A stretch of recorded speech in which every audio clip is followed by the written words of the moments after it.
بسم الله الرحمن الرحيم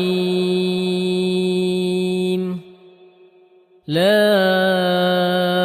أقسم بهذا البلد وأنت حل بهذا البلد ووالد وما ولد لقد خلقنا الإنسان